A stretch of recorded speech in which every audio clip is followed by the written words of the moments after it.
Final segment of ATL Day Ones with Jarvis and Tenitra. We want to say thank you for continuing to rock with us throughout the entire show. And remember, we're available on every podcast platform. No, not platform.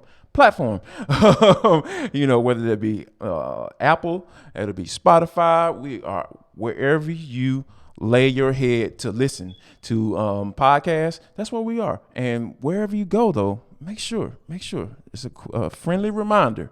I'm not going to threaten you like I did earlier. To go leave us a 5-star review wherever you download your podcast, and we really appreciate you for that. Now, Tenitra, this is For the Culture, and it is the intersection between sports, entertainment, and the culture, and sometimes whatever the heck we want to talk about, but that's how we get down on this show. That's just what we do.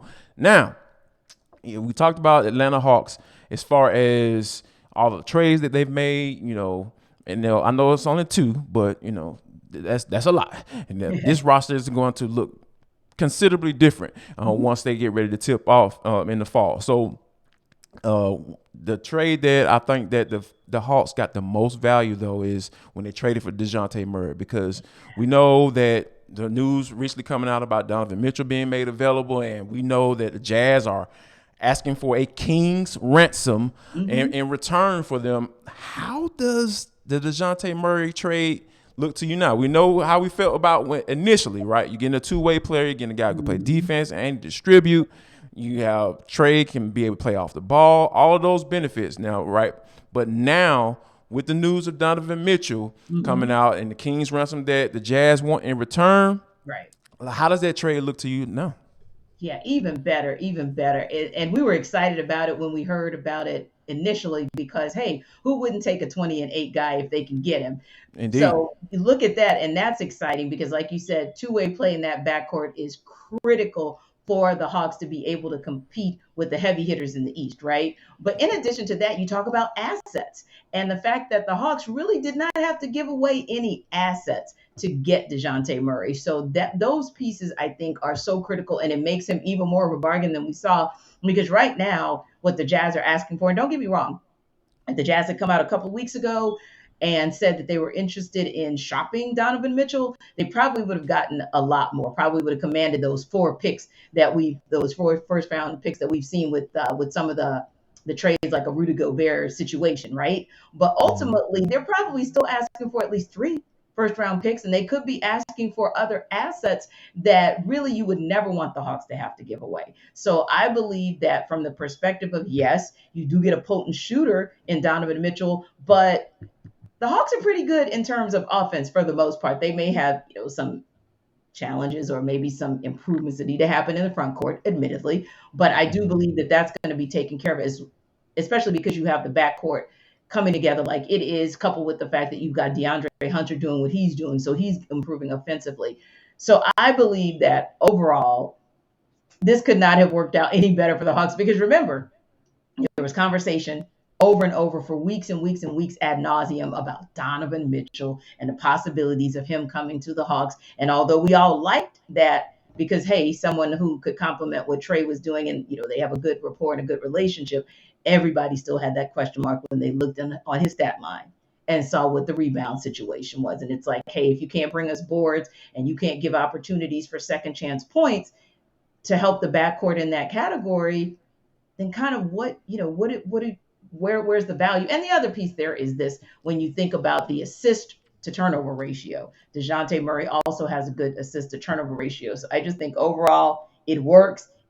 And I'm like, kudos, Travis Schlenk, because, man, Landry Fields, you and that entire front office, what you did is looking better and better every day. Like it's really cool to see an Atlanta team get over on somebody, because that's what it looks like. I know San Antonio have a plan, and what they're trying to do, they're trying to get younger. Well, they're trying to tank, so they can get that number 1 overall pick next year, so they can hit the reset button on that franchise. We get what they're trying to do, but it's just so cool to see the Hawks to be able to get over on someone. Yes. And we'll talk about Adam Silver trying to lower the age to get into the NBA. Are they about to start letting high school freshmen get in there? But before we get there, T, tell them about Coffee AM. Gladly. Because you know what? We are still driving in Atlanta traffic, especially me, on the way home, that is. And sometimes, trying to transition from my morning gig to Locked On Sports and ATL Day Ones, it's like, whoo, that early bird special from that morning gig. I just need a little pick me up. So this is where something like Coffee AM can actually definitely work for you. So you should check it out because again, we always also want to support local businesses. And this is Atlanta based, a small batch coffee roaster, best in the country. You can check them out. And look, they use current crop, specialty grade coffees from all over the world. We're talking organic, fair trade, direct trade, expertly crafted blends that you can take advantage of. And oh, did I mention local? Yeah, well, I'll mention it again.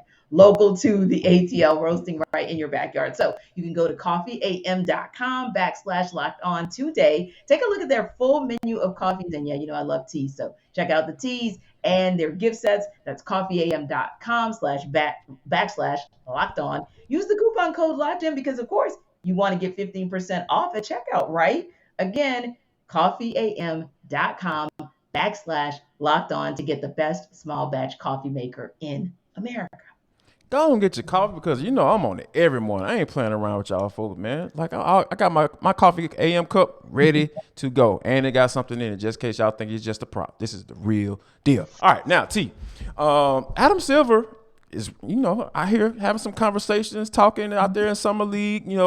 He is seemingly pretty adamant about lowering the age on the age limit to get into the NBA. Now, there are a couple of reasons why this may be the case, right? But I think that the one thing that really stands out to me, the first thing that comes to mind is college basketball.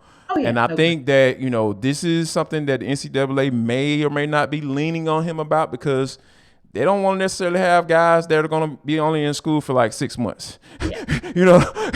and they go to class for 3. So I think it's just a matter of both parties can be happy. I think that this is something that Adam Silver is going to really, really push for.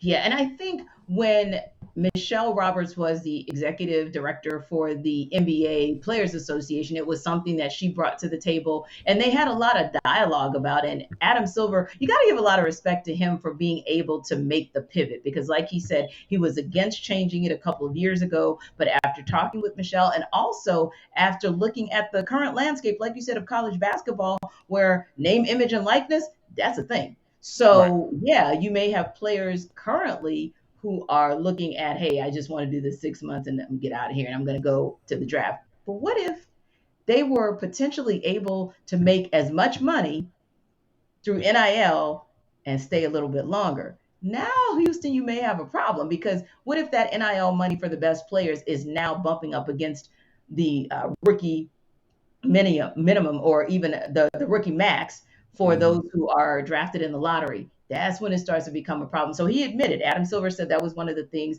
that definitely made him make a shift and is something that will indeed be on the table when there's negotiations for the next collective bargaining agreement. So, and we hope that tomorrow on the You will table be will be here. some conversation about the Braves indeed getting back to near the top of the NL East. And we'll also talk about United. United has a critical must-win match tonight against Real Salt Lake. Will they get a result? And if they do, will it be in part because Joseph Martinez backs up the words that he had earlier this week? We'll talk about it all on tomorrow's ATL Day Ones. But in the meantime, as always, we ask you guys to stay safe in those ATL streets. Y'all come back now, you hear?